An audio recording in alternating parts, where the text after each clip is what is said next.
Dá para a gente falar enquanto eles terminam de desmontar aqui.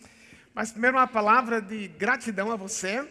Você está aqui, estava vendo jornais hoje de manhã, como as praias estão lotadas, como a montanha também está ficando lotada.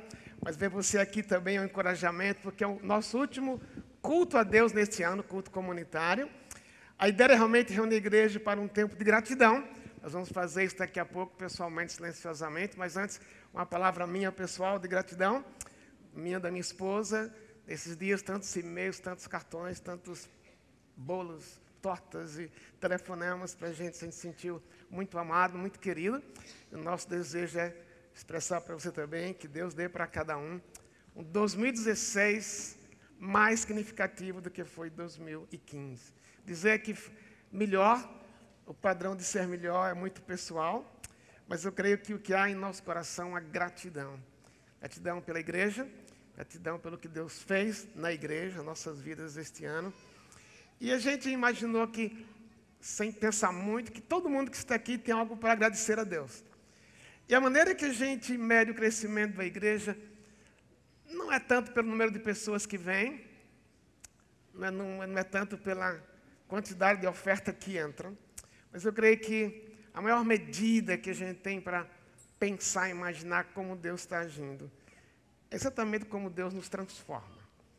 Nós vamos falar sobre isso, mas antes disso nós convidamos uma pessoa para dar um testemunho de como Deus agiu na vida dela este ano.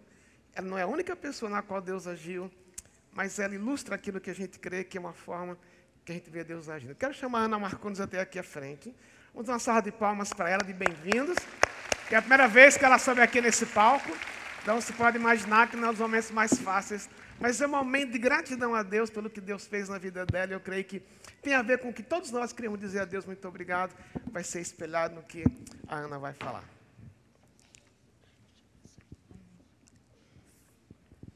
Bem-vinda, Ana. Pode olhar para a pessoa, todo mundo gosta de você aqui. Já Deus nos fala, pode relaxar e nos edificar com o que você vai nos falar. Bom dia, meu nome é Ana. Tive uma infância de princesa, sempre fui a primeira da classe, dos esportes, comunicativa e muito alegre. Conheci a Igreja Batista do Morumbi ainda menina, acompanhando meu pai, com mais ou menos 8 casais em uma escola no Brooklyn, antes ainda do novo hotel. Ali já fui conhecendo um pouco da palavra. O tempo passou, me formei, casei e no mesmo ano com um homem não temente a Deus. Trabalhava dia e noite. Me distanciei de Jesus. Sempre amei o cuidar. Sou médica. Há 16 anos, perdi meu primeiro filho aos 6 meses de gestação por infecção. Na mesma semana, meu pai, meu companheiro, meu amigo, meu conselheiro também se foi. Não fiquei em casa. Naquela época, achava que não poderia ficar triste. Tinha que ser forte, e em 3 dias estava trabalhando. Sugeri, então, ao meu marido que fôssemos a uma igreja.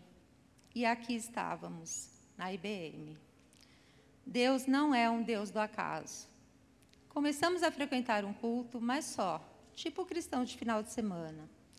Não havia muito diálogo em casa, mas aceitamos a Jesus como único Salvador e nos batizamos. Logo engravidei novamente, gestação de altíssimo risco, repouso absoluto. Me bateu o medo.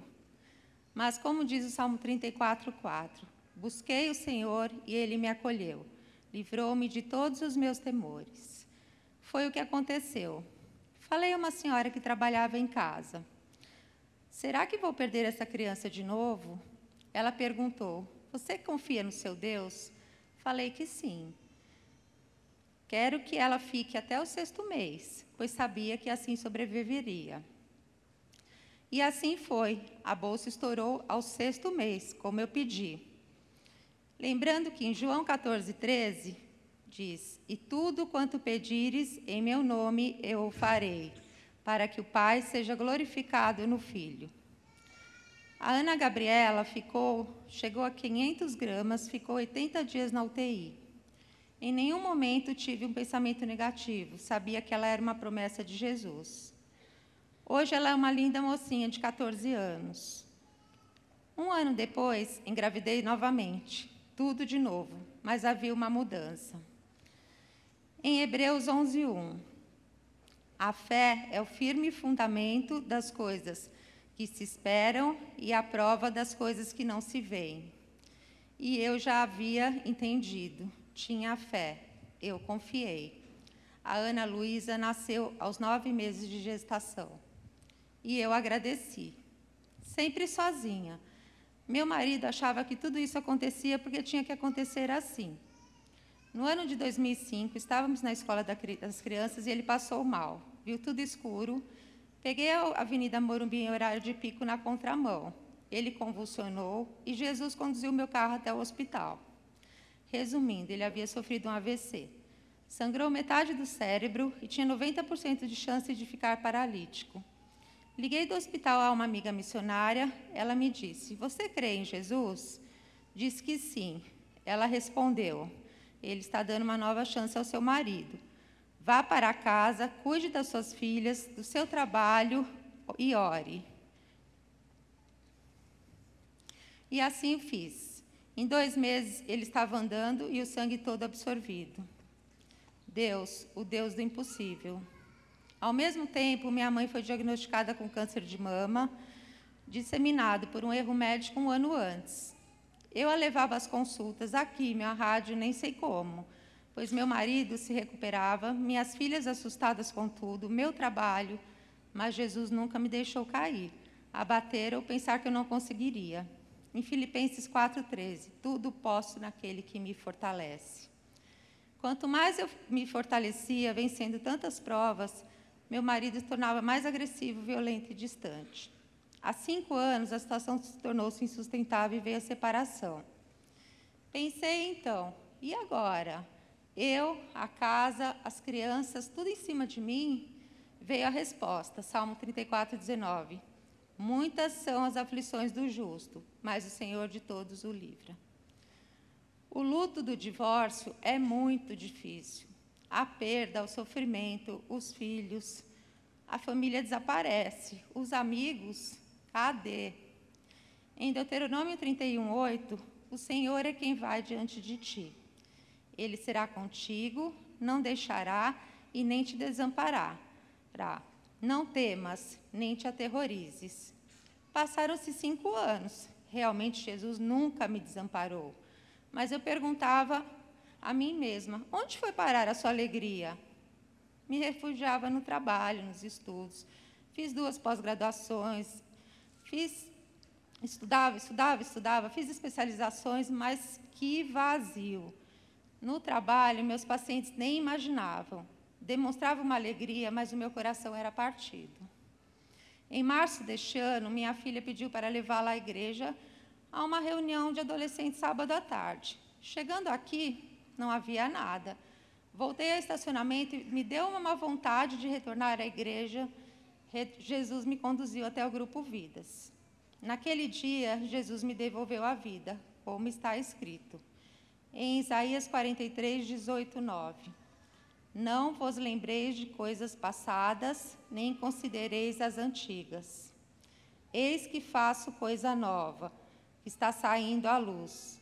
Porventura, não percebeis? Eis que porém um caminho no deserto e no rio e no ermo. Entrei na reunião de oração sem saber ao certo onde estava. Percebi tantos olhares acolhedores que posso me lembrar de um a um. Naquele momento, vi que ali não era um grupo de pessoas sozinhas, mas unidas em Jesus, o seu único e fiel companheiro. Vi ali uma cumplicidade, uma amizade, um temor a Deus.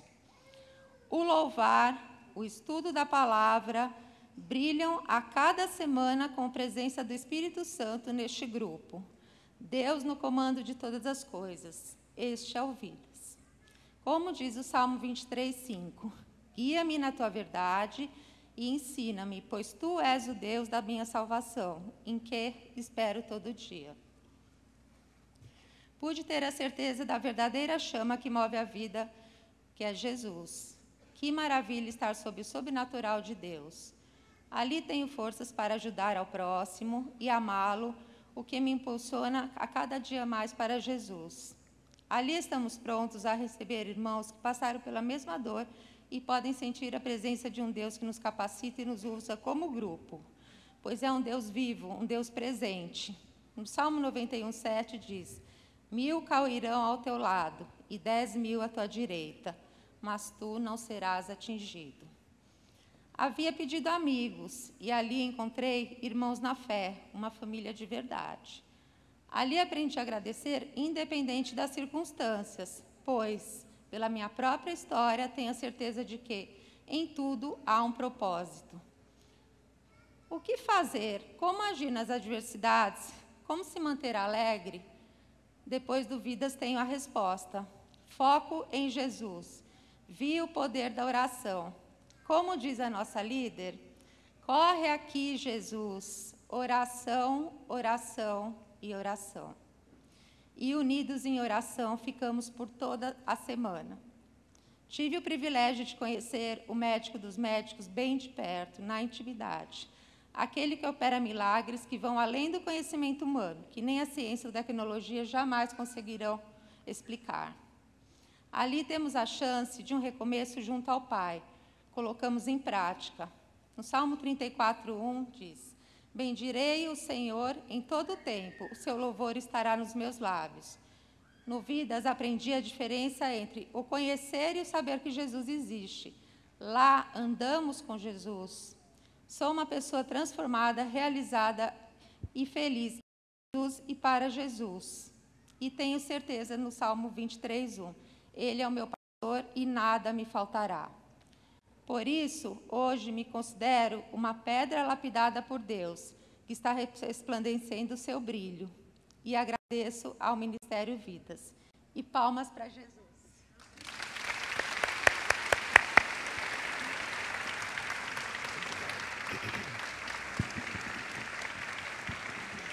Só um pouquinho.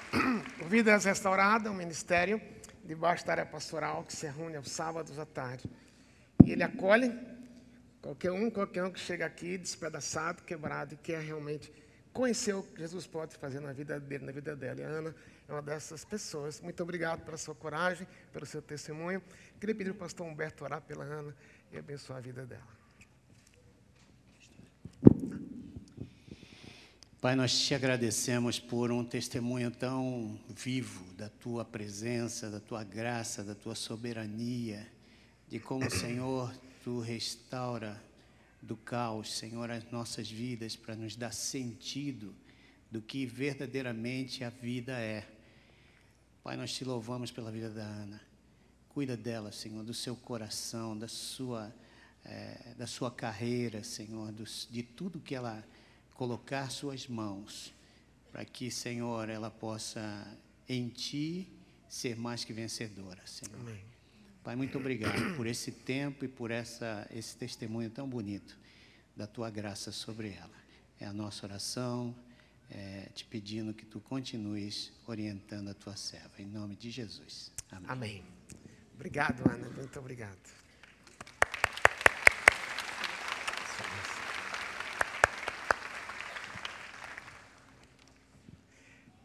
Humberto, pode voltar. Como é o último culto do ano, o Humberto e eu resolvemos fazer um dueto esta manhã. Ai. Não um dueto de música, que eu não fiquei louco ainda, né? Mas nós vamos pregar juntos, em momentos separados. Mas eu queria dar uma palavra de gratidão a Deus pela vida do Humberto. Na realidade, ele chegou esse ano em fevereiro, mas eu creio que parece que ele está aqui há mais de 20 anos, né? A igreja o ama. Nós vamos dividir o tempo de pregação agora. A primeira parte é com você. Que Deus te abençoe. Nossa, que privilégio, né? A gente poder compartilhar, eu e o pastor Lisânias, né? Desse culto tão bonito, é o último culto desse ano. E para mim também é um privilégio, pastor, estar do teu lado. Essa semana eu fiz uma coisa interessante. Na verdade, o meu papel aqui é a gente falar um pouquinho sobre a gratidão pelo passado, o presente da gratidão. A gratidão é algo que é muito precioso. Ela não tem muito a ver conosco, tem a ver com graça, tem a ver com o amor de Deus por nós. E uma vez que a gente reconhece isso, a gente é muito grato. Parece que jorra do coração, pastor. A gente sente aquela alegria tão grande ao ponto de talvez abandonar todo um rumo que nós tínhamos no passado para viver um rumo. E essa semana eu fiz uma coisa interessante. Eu usei o Facebook para pedir para alguns dos meus amigos escreverem algo pelo qual eles eram gratos durante o ano de 2015. Foi interessante que mais de 80 pessoas escreveram coisas sobre as suas vidas. E era interessante, eles escreveram, muitos agradeceram a Deus por lhes ter mudado o rumo da vida. Outros agradeceram, estavam gratos a Deus por haver abençoado a outros. E interessante que eu percebi que todas as pessoas, em nada elas se referiam a dinheiro, a posição ou alguma coisa administrativa. Todos eles queriam ter relacionamentos melhores, todos eles estavam agradecidos a Deus por ter dado família. Alguns foram até mais, assim, além do que eu podia imaginar, compartilharam doenças incuráveis, agradecendo a Deus pelas lições preciosas de vida que Deus estava dando para eles. Eu achei isso fantástico, porque eu queria fazer uma outra pergunta, mas não deu tempo, porque eu sabia que não ia dar tempo também aqui para a gente. Mas a outra pergunta era, o que você mais queria e não recebeu? Você reclamou? Era essa pergunta que eu ia fazer. Talvez muita gente não iria responder para mim, mas a coisa estava lá. E ser grato é algo precioso demais. Eu creio que a gratidão ela abre oportunidades para a gente explicar para as pessoas, de uma perspectiva bíblica, o que realmente a gratidão é. Muita gente está acostumada a dizer obrigado, isso se tornou até uma etiqueta. Obrigado, obrigado. A gente fala isso mais por etiqueta mesmo, do que propriamente um sentimento que está lá dentro do coração. E eu tenho medo que isso passe a ser parte das orações também.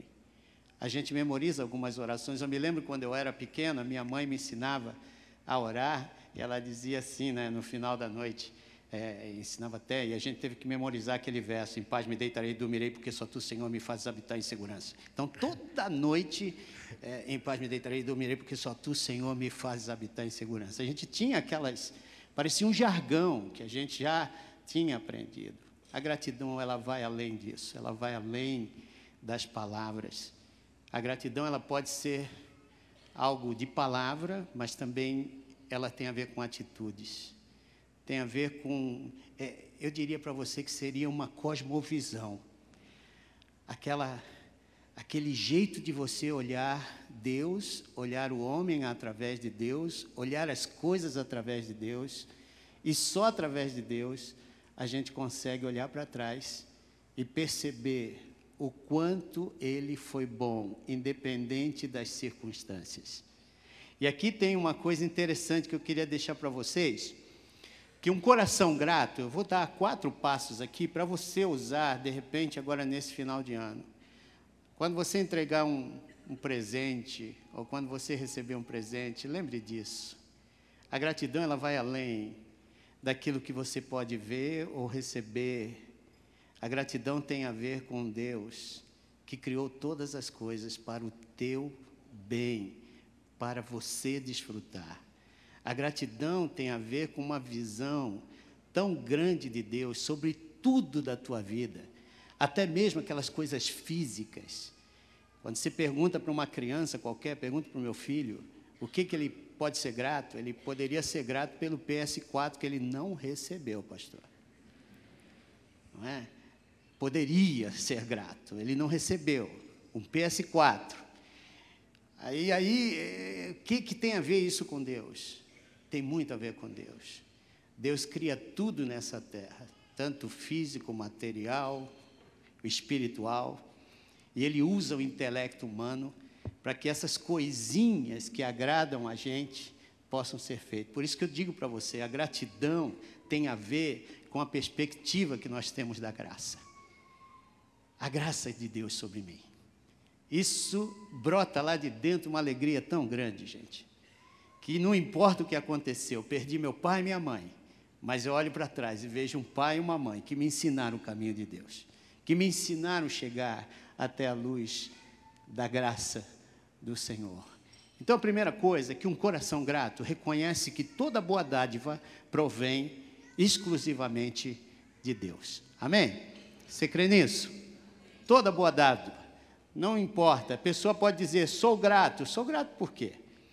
A gratidão, ela vem de algo que é positivo, algo que foi criado, algo que foi te dado, e isso pode ter certeza, toda boa dádiva provém do nosso Senhor. E para o cristão que tem um coração grato, Deus sempre será reconhecido como a fonte do que somos e a fonte do que temos. Amém, irmãos? Isso aqui é muito importante, é a fonte da bondade. Olha o que diz o texto de Tiago 1,17. Toda boa dádiva e todo dom perfeito provém de cima. É interessante. E ele diz também aqui, em Salmo 107, verso 1, deem graças a Deus, o Senhor, porque Ele é bom e porque o seu amor dura para sempre. Ah, irmãos, isso aqui é muito legal. A segunda coisa que eu vejo aqui é que o coração grato vê as coisas além das circunstâncias. É sempre fácil e natural a gente ser grato por aquilo quando as coisas vão bem, aquilo que dá certo. Mas a resposta às circunstâncias positivas é apenas metade daquilo que Deus está fazendo. Esperar que cada um de nós possamos dar graças, irmãos, em todas as circunstâncias, é o dever que nós temos diante do nosso Deus. Por que nós deveríamos agradecer a Deus durante os tempos difíceis? Bom, porque você e eu estamos assegurados pela graça de Deus que somos dele. Amém? Posso ouvir um amém bem gostoso aqui? Eu e você somos, glória a Deus, ali tem um garotão firme. Né? Sabemos que Deus opera todas as coisas juntas para quê? Para o bem daqueles que Ele ama. Então, a terceira coisa é que um coração grato, ele vive essa cosmovisão que eu estava falando, e não uma etiqueta cultural. Essa coisa de dizer obrigado, essa coisa de falar aquilo que é tão superficial, a gente deixa isso de lado para falar aquelas coisas que vêm lá do fundo do nosso coração. A gratidão, ela vai além das palavras, ela se torna um estilo de vida. Por isso que é uma cosmovisão. Ela pode ser demonstrada por um simples obrigado, mas também por atitudes que nós recebemos durante esse ano e que reconhecemos que foram atitudes de pessoas que nos amam e que podemos também reproduzi-las por aqueles que amamos. Pode ser expresso com um tempo de qualidade. Aquela coisa de eu gastar um cafezinho, vamos lá tomar um cafezinho juntos, e aquilo servir de motivação para o meu coração, para a minha vida. Pode ser por palavras que afirmem, que deem motivação, encorajamento no meio de uma dor. Pode ser por atos de serviço. Se você gosta de cozinhar, se você gosta de ajudar. Nós temos um nono que hoje está no hospital. Ele é tipo um avô do Nicolas. Ele adotou o Nicolas como um avô. E esse homem, a sua esposa, vinham cuidar da Silvia durante o tempo que ela ficasse no hospital. Não saía do lado dela. E era uma coisa tão natural, da gratidão que ele tinha por Deus, de ter salvado a sua vida. Ele vinha e fazia coisas assim que para nós era tremendo. Então, atos de serviço, presentes e toque físico. Ah, irmãos, toque físico. Isso aqui é tão gostoso quando você recebe um abraço. Quando você recebe aquele abraço, quando você mais está precisando. Você vê, a gratidão, ela tem uma linguagem. Essa linguagem que pode ser em palavras, mas pode ser por atitudes. De você lembrar o que Cristo fez por ti e reproduzir isso na vida das outras pessoas. E por último, um coração grato é resultado da graça de Deus na vida da gente. Você dá aquilo que alguém não merece. Quando você entende a graça de Deus por você, você entende o que você deve fazer pelo outro. Da mesma forma que fostes amados, amai uns aos outros. Essa é a forma de Deus mostrar para todos nós, como crentes em Cristo Jesus, que nós podemos ser gratos no meio da situação mais difícil da vida. Eu louvo a Deus pela tua vida, viu, pastor? Sou grato por você. Você tem sido um tremendo testemunho da graça de Deus sobre você, dando graça para todos nós que precisamos tanto dela. Eu queria louvar a Deus pela vida dessa igreja, pelo carinho que a gente recebe aqui, pela gratidão de cada irmão ao vir, depois de um culto, dar um abraço na gente, dizendo que foi muito boa a palavra. Às vezes nós mesmos saímos daqui meio para baixo, mas sem dúvida Deus está fazendo algo, ainda que a gente tenha esses sentimentos, Deus faz do caos algo maravilhoso. Por isso que a gente crê que nada se perde quando você vive a gratidão a um Deus que vale tudo por você, que faz tudo por você. Então, queridos, gratidão tem a ver com graça. Graça tem a ver com o sacrifício de Cristo por você. E o que você faz com esse sacrifício é resultado de um coração cheio de amor por Deus e pelo próximo. Que Deus te abençoe ricamente. Obrigado, amém, pastor, amém. por isso.